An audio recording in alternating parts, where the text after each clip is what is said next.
ശ്രദ്ധിക്കുന്നു എന്നുള്ളത് തീർച്ചയായും ഏറെ അഭിമാനകരമായ കാര്യമാണ്. അതിന് നിങ്ങൾ ഓരോരുത്തർക്കും, ഇവിടെ ഇരിക്കുന്ന നിങ്ങളെല്ലാവരും തന്നെയാണ് ഇതിനെ ചുക്കാൻ പിടിക്കുന്നതെന്ന് എനിക്കറിയാം.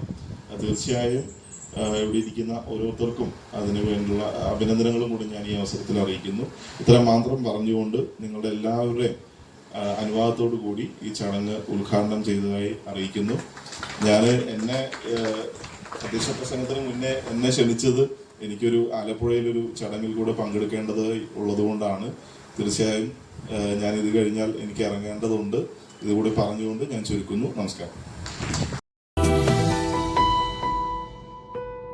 സംഘടിപ്പിക്കുന്നത് അതിനായിട്ട് മുൻകൈയെടുത്ത് പ്രവർത്തിക്കുന്ന ഇടവകയുടെ മെൻസ് അസോസിയേഷന് എല്ലാവിധമായിട്ടുള്ള ആശംസകളും അഭിനന്ദനങ്ങളും ഈ സമയത്ത് ഞാൻ അർപ്പിക്കുകയാണ്.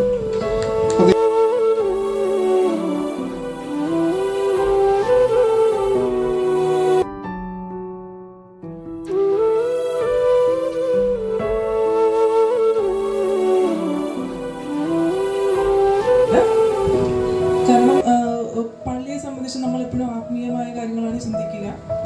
അപ്പോൾ ഇപ്പം നേരത്തെ ഡിവിഷൻ കൗൺസിലർ പറഞ്ഞിരുന്നു, ഇതിനു മുന്നേ ഡയാലിസിസിൻ്റെ ഒരു ചടങ്ങ് നടന്നിരുന്നു എന്ന് പറഞ്ഞു.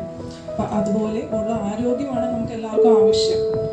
ഇതൊക്കെ ഒന്ന് അറിഞ്ഞിരിക്കും, നോക്കിയിട്ടും ഉണ്ടാകും. അപ്പം ഇന്ന് നമ്മളിവിടെ ക്ലാസ് എടുക്കുന്നതിൻ്റെ ഉദ്ദേശം എന്താണ്? നമ്മൾ അറിയുന്ന കാര്യങ്ങൾ തന്നെ ഒന്നുകൂടി നമ്മൾ ഓർമ്മിപ്പിക്കുന്നു. ഇന്ന് ചെന്നിട്ട് നമുക്ക് എന്ത് ചെയ്യാൻ പറ്റും? നമ്മൾ ചെയ്ത് അറിയുന്ന കാര്യങ്ങളാണെങ്കിൽ നമ്മളൊരു മോട്ടിവേഷൻ വേണം. എന്ത് ചെയ്യുകയാണെങ്കിലും നമുക്കൊരു മോട്ടിവേഷൻ, ഒരു 2 മാസം കഴിയുമ്പോൾ നമുക്കൊരു ക്ലാസ് കേട്ടില്ല, നമുക്കൊരു അന്നത്തെ ദിവസം പോയി നമുക്കൊന്ന് വീടൊന്ന് ശ്രദ്ധിക്കാൻ ഒരു മോട്ടിവേഷൻ കിട്ടും. അത് മാത്രമാണ് നമ്മുടെ ഉദ്ദേശം.